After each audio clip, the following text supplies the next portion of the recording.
जय गुरु संतपति। आदरणीय संत समाज, मैं प्रयास कर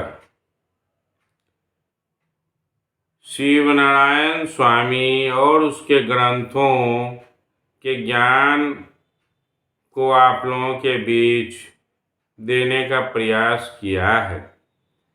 मैं चाहता हूँ स्वामी जी के सारी बातों को आप लोगों के बीच रख दूं। शिव नारायणी संत मत पंथ जो कि शिव नारायण स्वामी द्वारा चलाया गया है, इसमें स्वामी जी जीवों को चेताने के लिए जो अपने समय में कार्य कर गए वह तो अतुलनीय है, लेकिन उन्हीं बातों को ग्रंथों में पुनः डाल गए ताकि जीव जो उलझे हुए हैं, सत्य बात को नहीं समझते हैं, उसे पढ़कर समझकर अपने जीवन का कल्याण कर सके। स्वामी जी का कहना है कि यह शरीर और आत्मा दो अलग चीज है। ये आत्मा इसमें रहने वाली मुख्य चीज है जो कि मैं हूँ, और शरीर उसका घर है। हम लोग भ्रमवश शरीर को ही मैं समझ रहे हैं और आत्मा के बारे में कुछ भी नहीं जानते हैं। स्वामी जी कहते हैं कि आत्मा जो है वही असल मैं हूँ, उसे जानना चाहिए। मैं ये शरीर नहीं हूँ और वह आत्मा अजर अमर है, उसका नाश नहीं होता है, वह तत्व कभी नष्ट नहीं होता है, वह विभिन्न योनियों में भटकता रहता है कर्म के अनुसार। अब उस आत्म तत्व को जान लेने वाला, वह शरीर और आत्मा को ठीक ठीक समझ लेने वाला व्यक्ति ही सब बातों को जान सकता है, और यही सत्संग का सार है। जितने भी सत्संग भजन हो रहे हैं, जितने भी ऋषि महात्मा हुए, ऋषियों की तो बात मैं नहीं कहूँ, संतों की बात कहता हूँ। सभी संतों का कहना है कि यह शरीर आत्मा का घर है और मैं आत्मा हूँ, शरीर नहीं हूँ। इसलिए हमें अपने आप को जानना चाहिए, अर्थात आत्मा को जानना चाहिए, आत्मा को समझना चाहिए। आत्मा को जिस दिन हम समझ जाएंगे, आत्मदर्शन जब कर लेंगे, तो सारी समस्याएं मिट जाएंगी। स्वामी जी कहते हैं जिस तरह से तरह तरह के लोग धर्म ग्रंथों में चर्चा में है, विष्णु लोक, ब्रह्म लोक, शिव लोक, स्वर्ग लोक, नरक लोक, तो कहते हैं सभी लोकों से ऊपर एक शांत लोक है, वहीं इस आत्मा का घर है। ये शरीर का घर कहाँ है? इस पृथ्वी लोक में काल देश में है। इस पर 14 यम में कोई न कोई 2, 4, 6, 8 हमेशा सवार रहते हैं।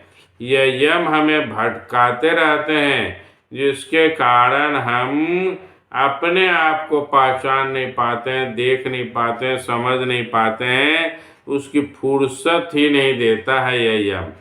या यूं कहे कि हम अपने आप को समझना नहीं चाहते हैं। ये सांसारिक सुख, संसार का जो सुख है, यह हमें इतना अच्छा लगने लगता है, इसकी आदत सी पड़ गई है। विभिन्न जोनियों में भटकते भटकते ये सांसारिक सुख अच्छा हो गया, जिसके कारण हम इसमें उलझे उलझे रहते हैं। हमें पता नहीं चलता है कि हमें करना क्या चाहिए, हमें जाना कहाँ चाहिए, हमारा निज घर कहाँ है, मेरा निज नाम का क्या है, मैं कौन हूँ, क्या करना चाहिए, क्या कर रहे हैं। क्या मनुष्य भी अन्य जीव जंतु की तरह खाओ, कमाओ और विषय भोग करके मर जाओ, इसके लिए ये जन्म लिया है। कभी स्थिर से बैठकर सोचने की आवश्यकता है। इतना सुख दुख झेलते हुए आदमी अंत में मर जाता है और कहता है कुछ पता नहीं चला जीवन क्या हुआ। तो क्या यही खाने के लिए, क्या कमाने के लिए, क्या संतान उत्पत्ति करने के लिए, क्या मान अपमान सहने के लिए, या और बने गने कार्यों के लिए हमारा जन्म हुआ है, कि और भी कोई रहस्य है? तो स्वामी जी कहते हैं ये शरीर एक अनुसंधान केंद्र है। इसमें ये शरीर मांस, त्वचा, हड्डी, पीप, रक्त, मूत्र, मल यह भी है। साथ में इसमें जो है सार तत्व परमात्मा आत्मा इसी शरीर में है। उसे जानना समझना अति आवश्यक है। हमारा कर्तव्य है, हम मनुष्य हैं, हमारा कर्तव्य है उसे जाने समझें। इसी शरीर में 6 चक्र हैं जिसे समझना चाहिए। मूलाधार चक्र को समझना चाहिए, फिर आज्ञा चक्र को समझना चाहिए। फिर ये कहते हैं कि शरीर का यहाँ से यहाँ तक का भाग पिंड है। शरीर के त्रिकुटी आज्ञा चक्र के ऊपर का भाग ब्रह्मांड है। पिंड से ब्रह्मांड में जाने के लिए जो रास्ता है उसे हम लोग आज्ञा चक्र का नाम देते हैं। और फिर जो ब्रह्मांड में प्रवेश कर जाता है उसे काल का कोई डर नहीं रहता है। आदरणीय संत समाज, तो हम मनुष्य, यह शरीर में सब चीज है, सकल पदार्थ है। हम इसको जैसे प्रयोग करें, विषय भोग में इसको नष्ट करके जीवन को समाप्त कर दें, अथवा इसमें बसे आत्मा का दर्शन करके अपना कल्याण कर लें। बस इतनी ही समझने की बात है। जो आत्म कल्याण चाहते हैं उसे एक सद्गुरु की आवश्यकता होगी। सद्गुरु को ग्रहण कर उस आत्म कल्याण की ओर बढ़ना चाहिए। जिसने ऐसा किया या कर रहा है वह कुछ न कुछ अपना कल्याण कर लेगा। और जिसको इससे कोई लेना देना नहीं है, कमाओ खाओ विषय भोग करो और फिर मर जाओ, यह जीवन का विनाश कर दो। और फिर मरने के बाद कर्म के अनुसार कहाँ जाएंगे, किस जोनी में जाएंगे, कोई अता पता नहीं है। लोग कहते हैं पुनर्जन्म, तो मनुष्य जब मरेगा तो मनुष्य फिर कब बनेगा? न जाने कितने कीड़े मकोड़े, हाथी घोड़ा ऊंट, 84 लाख जोनियां, कहाँ जाएगा, क्या करेगा, फिर लौट कर जब आएगा काफी देर हो चुका होगा। इसलिए मरेंगे तो फिर जन्म लेंगे और फिर अच्छा करेंगे, बहुत कठिन बात है। आदरणीय संत समाज, कम से कम इतना तो कर लें कि हम फिर से मनुष्य बन सकें, ऐसे काम को कर जाएं।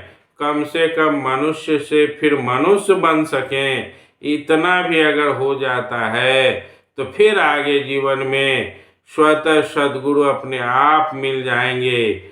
आपके सद्गुरु, हमारे सद्गुरु जिस भी जोनी में, जिस भी जन्म में हम रहेंगे, जिस भी जोनी नहीं, जब हम मनुष्य जोनी में आएंगे तो फिर वह सद्गुरु हमें हाथ पकड़कर खींच लेंगे। किसी न किसी रूप में वे आएंगे और फिर हमें रास्ता दिखाएंगे। स्वामी जी के ग्रंथों में है, सद्गुरु जो बीज देते हैं उसका विनाश नहीं होता है। और जब विनाश नहीं होता है का मतलब, जब आप कुछ करते हैं उस बीज को फलीभूत कर लेते हैं, बीज को पनपा देते हैं, तो फिर वह जो भी अवसर मिलेगा मनुष्य बनने का, वह सद्गुरु, अगर आपकी साधना पूर्ण नहीं हुई है तो वह सद्गुरु किसी रूप में आकर पुनः आपको खींचकर साधना को या अपने निज देश को, संत लोग को ले जाने का ज्ञान बुद्धि देंगे और फिर हम धीरे धीरे आगे बढ़ते चले जाएंगे। आदरणीय संत समाज, मैं अपने आप को धन्य मानता हूँ, ऐसे सद्गुरु से तलाश हुई है। हो सकता है ये मेरे किसी पूर्व जन्म का संस्कार हो, जो कुछ बात भी समझ में आ रही है, और सद्गुरु से जो ज्ञान मिला है वह भी अतुलनीय है। अब करना तो मुझे है, अगर कुछ हो पाएगा तो कल्याण होगा। गुरु ज्ञान देते हैं, वह हमेशा बताते हैं, लेकिन मुक्त होना है शिष्य को। गुरु दे सकते हैं, लेकिन कार्य तो शिष्य को करना होगा। अगर कोई शिष्य यह समझता है कि गुरु ही उद्धार करेंगे, गुरु ही टांग के ले जाएंगे, ये भ्रम है।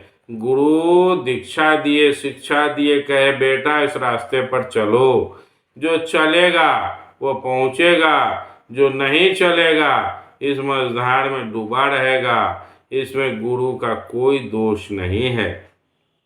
शिक्षक बच्चे को पढ़ा दिया, कहा याद करके आना बाबू, और वह याद नहीं करेगा तो परीक्षा में मास्टर नहीं लिखेगा ना। आदरणीय संत समाज, शिष्य का कर्तव्य है, अगर समझ में आ गया कि मुझे आत्म कल्याण करना है तो इस रास्ते पर चल पड़े, सद्गुरु से दीक्षा लेकर अपना कल्याण कर लें। अन्यथा जीवन तो चला जा रहा है बेभेन बकरी की तरह। से बाबा जी की भी कमी नहीं है, किसी चीज़ की कमी नहीं है अभी संसार में। YouTube पर ज्ञान की भी कमी नहीं है। सेखी बकारते बहुत सारे बड़े बड़े बाबा जी भी मिल जाएंगे, लेकिन चरित्र देखेंगे तो पता चलेगा कि सब खत्म। तो संत होना साधारण चीज़ नहीं है। संत जो हैं, अगर वह हैं तो उनके चरण को, शरण को ग्रहण करें और अपने जीवन का कल्याण करें। ये स्वामी जी का उपदेश है। इतना ही कहकर वाणी को विराम देता हूँ। जय गुरु संत।